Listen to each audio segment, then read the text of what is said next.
Hey hi everyone, আজ তোমাদের আমি দেখাবো কিভাবে হেয়ার ওয়্যাক্স করতে হয়। সেটা পায়েরও করতে পারো বা হাতেরও করতে পারো। তো আজকে স্টুডেন্টদেরকে সেটাই শেখাবো। তো এখানে আমি নিয়ে নিয়েছি ওয়্যাক্স হিটার আমার কাছে 2-3টে রয়েছে। আমি সব ধরনের তোমাদের সঙ্গে দেখিয়ে দেবো। এখানে নিচ্ছি আমি D10 ওয়্যাক্স। এই ওয়্যাক্সটা আমার খুবই পছন্দের, কারণ এটা তোমার যে পায়ের যে ট্যান থাকবে সেটাকে কিন্তু রিমুভ করে দেয়। এটা হচ্ছে রেইন কোম্পানির, তোমরা যে কোনো কোম্পানিরও নিতে পারো, যেরকম স্লিকের আছে, এরকম অনেক ব্র্যান্ডে থাকে। রাগা টাগা তোমার কাছে যেমন অ্যাফোর্ডেবল প্রাইস রয়েছে তুমি সেরকমের মধ্যে নিতে পারো। তারপরে লাগবে পাউডার, স্প্যাচুলার এবং লাগবে স্ট্রিপ। যদি তোমাদের কাছে স্ট্রিপ না থাকে তাহলে তোমরা জিন্সের প্যান্ট কেটেও তোমরা ব্যবহার করতে পারবে। শুধু তোমাদের ডাইরেকশনটা বুঝতে হবে যে কোনটা উল্টো দিক রয়েছে এবং কোনটা সোজা দিক রয়েছে। যেটা সোজা দিক রয়েছে তার মধ্যে যে পয়েন্টগুলো থাকবে স্ট্রিপসের, সেটা কিন্তু খুব একটা মিনিমাম থাকবে।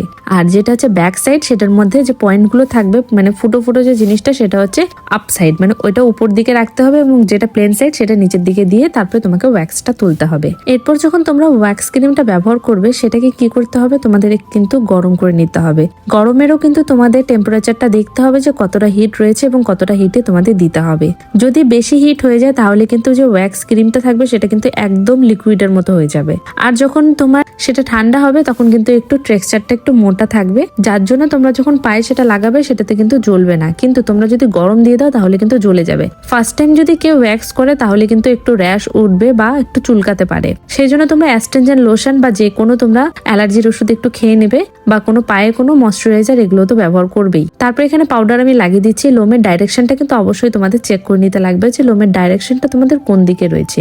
যে ডাইরেকশনটি থাকবে লোমের, সেই ডাইরেকশনে কিন্তু আমাদের ক্রিমটি অ্যাপ্লাই করতে হবে। ক্রিমটির একটু পাতলা লেয়ার দিতে হবে যাতে তোমরা যখন ওয়্যাক্সটা উঠাবে সেটার যাতে পুরোপুরি ক্রিমটি চলে আসে। যদি তোমরা মোটা লেয়ার দাও তাহলে কিন্তু স্ট্রিপটি ওঠানোর পরে কিছুক্ষণ পরে কিন্তু ক্রিমটি মেল্ট হয়ে যাবে, যার কারণে কিন্তু সেটা আঠা আঠা বেশি হয়ে যাবে এবং সহজে কিন্তু লোমটা উঠবে না। এই জন্য তোমরা কি করবে, যখন গরমের সিজন থাকবে, গরমের সিজনে তোমরা একটু চেষ্টা করবে যাতে টেম্পারেচার একটু ঠান্ডা থাকে বা এসি রুম থাকে। যদি এসি রুম না থাকে তাহলে কিন্তু তোমরা যতই পায়ের মধ্যে ওয়্যাক্স করতে যাও সেটা কিন্তু ঘেমে যাবে এবং সহজে কিন্তু ওয়্যাক্সিং উঠবে না। এই জিনিসগুলো যখন তোমরা প্র্যাকটিস করবে, যখন বাড়িতে নিজেরাই করবে, তখন তোমরা এই জিনিসগুলো ভালো করে বুঝতে পারবে যে আমি কি বোঝাতে চেয়েছি। গরমের সিজনে যে ক্রিমটি থাকবে ওয়্যাক্সিং ক্রিম, সেটা কিন্তু একটু মেল্ট ধরনের হয়ে যায় এবং ঠান্ডা দিনে কিন্তু সেটা জমে যায়। স্প্যাচুলার যে থাকে সেটা কিন্তু তোমার আইসক্রিমের যে ডান্টিগুলো থাকে সেটা ওয়ান টাইমের জন্য ব্যবহার করতে পারো, বা তোমরা এরকম স্টিলের স্প্যাচুলা নিয়েও তোমরা ব্যবহার করতে পারবে। এরপর লোমের যে ডাইরেকশনটি থাকবে সেই ডাইরেকশনের মধ্যে আমাদের লাগাতে হবে এবং কিছুক্ষণ প্রেস করে নিয়ে তারপরে এইভাবে টানতে হবে।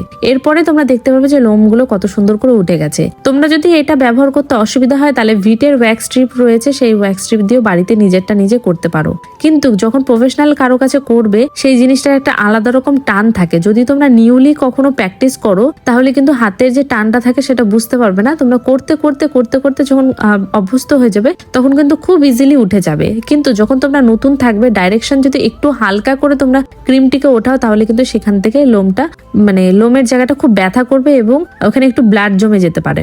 এরপর হচ্ছে যখন হাতের তোমরা করবে, হাতের যে রগের যে জায়গাটা রয়েছে মানে কনুয়ের সোজাসুজি, সেখানটায় কিন্তু ক্রিমটি না অ্যাপ্লাই করলে বেশি বেটার হয়। কারণ ওখানে যদি তোমরা ক্রিম অ্যাপ্লাই করো এবং যদি উঁচু করে টান মারো তাহলে কিন্তু ওখানটা একটু ব্লাড জমে যেতে পারে, যার কারণে একটু তোমাদের অসুবিধা হয়ে যেতে পারে। এখানে দেখো আমার স্টুডেন্টরা প্র্যাকটিস করছে, ওরা যখন প্র্যাকটিস করছে ওরা কিন্তু ডাইরেক্টলি টানতে পারছে না, ওখানটা একটু লুজ করে দিচ্ছে। লুজ করে দিলে কিন্তু এই জায়গাটা ব্যথাটা একটু বেশি পাবে। তো তোমরা যদি কেউ বেসিক ক্লাস শিখতে চাও অবশ্যই কিন্তু কন্ট্যাক্ট করো, কন্ট্যাক্ট নাম্বার আমার নিচে দেওয়া রয়েছে। আরো এরকম ছোট ছোট টিপস এন্ড ট্রিক্স তোমাদেরকে বলবো এবং বোঝাবো কিভাবে তোমরা এই জিনিসগুলো করলে খুব ভালো করে তোমরা করতে পারবে এবং খুব ইজিলি তোমরা এই প্রফেশনটাকে ধরে রাখতে পারবে। আশা করছি ভিডিওটি তোমাদের অনেকটা হেল্পফুল হয়েছে। যদি আমার এরকম আরো ভিডিও দেখতে চাও অবশ্যই কিন্তু আমার চ্যানেলটিকে এবং আমার যে ফেসবুক রয়েছে সেই ফেসবুকে একটু ফলো করে দিও। So thanks for watching my video. আর তোমরা যদি কেউ ক্লাস শিখতে ইন্টারেস্টেড থাকো, আমার জানুয়ারি মাসের 3 তারিখ থেকে নতুন ক্লাস শুরু হচ্ছে, সেই ক্লাসে জয়েন হতে পারো। এখানটা দেখো একদম ক্লিন হয়ে গেছে, দু পায়ে দেখতেই পারছো এক পাশে লোম উঠানো হয়েছে এবং এক পাশে লোম ওঠানো হয়নি। তো উঠানোর পরে কিন্তু অনেকটা ক্লিন হয়ে যায়, ডিট্যানটা ক্লিন হয়ে যায়, একদম ট্যানটা রিমুভ হয়ে যায়। তো ভিডিওটি যদি ভালো লাগে তাহলে অবশ্যই একটা লাইক, একটা সাবস্ক্রাইব করে দিও। Thanks for watching my video. Thank you.